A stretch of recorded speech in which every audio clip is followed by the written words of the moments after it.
Om Swastiastu. Perkenalkan, saya Idewo Ayu Kade Puspayanti, NIM 2014-601129. Pada kesempatan kali ini, saya akan melakukan bedah kasus asuhan keperawatan medikal yang sudah saya buat. Jadi dalam kasus, terdapat seorang perempuan berusia 17 tahun yang mengendarai sepeda motor dengan mengalami kecelakaan. Waktu kejadian berlangsung, pasien tidak sadarkan diri dan terdapat luka robekan di mata kiri, lalu oleh orang setempat, Nona L dibawa ke IGD. Pasien lemah, keadaan kompos mentis, tekanan darah 120/80 mm air raksa, respirasi rate 20 kali per menit, suhu 37 derajat Celcius, nadi 88 kali per menit, mengalami pusing, gas glukoma scale 4, 5, dan 6. Di UGD, pasien mendapatkan terapi injeksi ceftriaxone 1000 mg melalui IV, injeksi keterolak 30 mg melalui IV, injeksi ranitidin 50 mg melalui IV. Terpasang infus D5 NS di tangan kiri dan menjahit luka pada daerah sudut mata.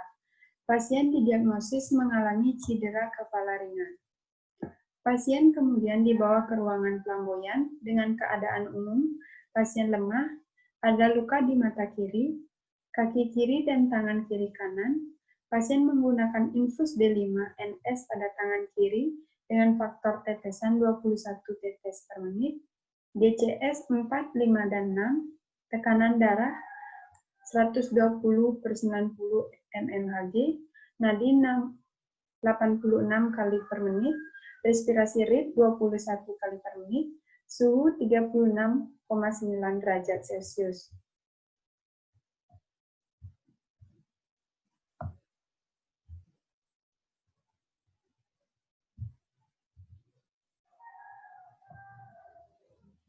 Saat pengkajian didapatkan data subjektif dan data objektif.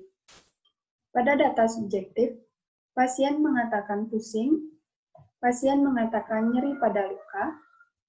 Data objektif, pasien tampak lemah, tampak luka pada sudut mata, GCS berupa ACE 4, motorik 5, dan verbal 6, tekanan darah 120/90 mm air raksa, nadi 86 kali per menit, respirasi 21 kali per menit, dan suhu 36,9 derajat Celcius. Adapun etiologinya berupa terjadi trauma kepala pada pasien, kemudian mengakibatkan ekstrakranial, sehingga terputusnya kontinuitas jaringan kulit otot, terjadi perdarahan hemastum, kemudian terjadi perubahan sirkulasi cerebrospinal yang mengakibatkan pasien mengalami hipoksia, kemudian terjadi peningkatan tekanan intrakranial, sehingga didapatkan diagnosa keperawatan ketidakefektifan perfusi jaringan serebral. Dari diagnosa keperawatan, kemudian ditentukan intervensi dan dilakukan salah satu implementasi berupa membatasi gerakan pada leher, kepala, dan punggung, dan posisikan kepala 30 derajat tanpa bantal atau semi-fowler, yang bertujuan untuk mencegah adanya peningkatan TIK atau peningkatan intrakranial. Kemudian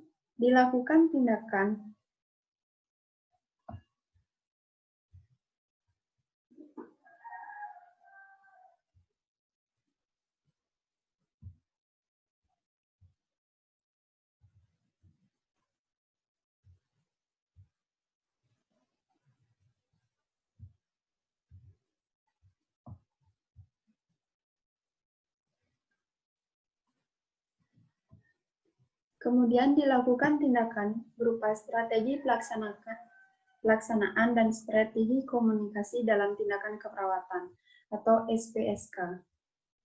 Di dalam SPSK tersebut terdapat proses keperawatan, yaitu Kondisi pasien yang didapatkan dari data subjektif dan data objektif.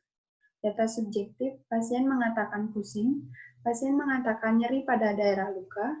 Data objektif, pasien tampak lemah, pasien tampak kehilangan kesadaran, tampak luka pada sudut mata. GCS berupa AIS 4, motorik 5, dan verbal 6. Tekanan darah 120/90 mm air rasa, nadi 86 kali per menit, respirasi rate 21 kali per menit, dan suhu 36,9 derajat Celcius. Diagnosa keperawatan yaitu ketidakefektifan perfusi jaringan serebral berhubungan dengan penurunan sirkulasi darah ke otak, ditandai dengan pasien mengatakan pusing, pasien tampak lemah, pasien tampak kehilangan kesadaran, tampak luka pada sudut mata, GCS 4, 5, dan 6, tekanan darah 120/90 mmHg, nadi 86 kali per menit, respirasi rate 21 kali per menit, suhu 36,9 derajat Celcius. Tujuan khusus dilakukannya tindakan keperawatan, yaitu setelah diberikan tindakan keperawatan selama 1 kali 15 menit, diharapkan tidak terjadi penekanan intrakranial pada pasien. Tindakan keperawatan berupa memberikan tindakan keperawatan semi-fowler. Adapun strategi pelaksanaan tindakan keperawatan atau SP-nya yaitu berupa orientasi, yaitu salam terapeutik, kemudian evaluasi atau validasi, kemudian kontra berupa topik yang akan dibahas, tempat, dan waktu. Adapun langkah kerja dari tindakan semi-fowler yaitu tahap persiapan. Persiapan pasien yaitu perkenalan diri, meminta pengunjung atau keluarga meninggalkan ruangan, menjelaskan tujuan, menjelaskan langkah-langkah atau prosedur yang akan dilakukan. Pasien disiapkan dalam posisi semi-fowler. Persiapan lingkungan, lingkungan diusahakan tenang. Persiapan alat yaitu sandaran tempat tidur atau kursi, bantal atau balok penahan kaki, tempat tidur bila perlu, tempat tidur khusus. Kemudian tahap pelaksanaan.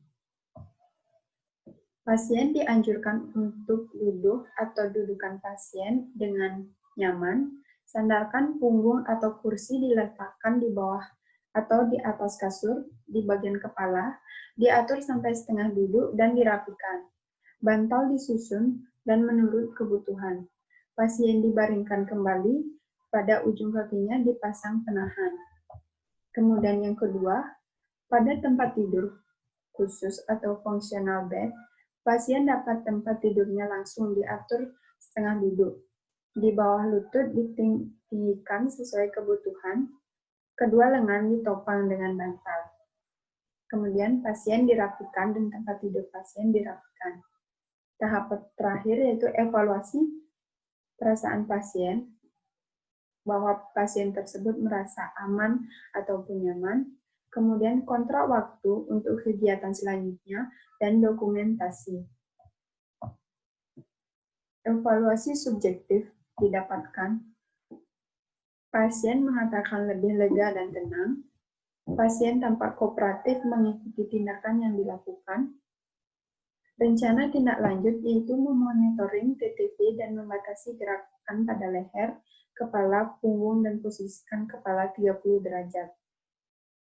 Dan pertahankan peran pendamping atau keluarga, mengingat pasien masih dilakukan perawatan di rumah sakit. Kemudian dilakukan kontrak yang akan datang, berupa topik, yaitu pemantauan TTV, kemudian tempat, dan waktu.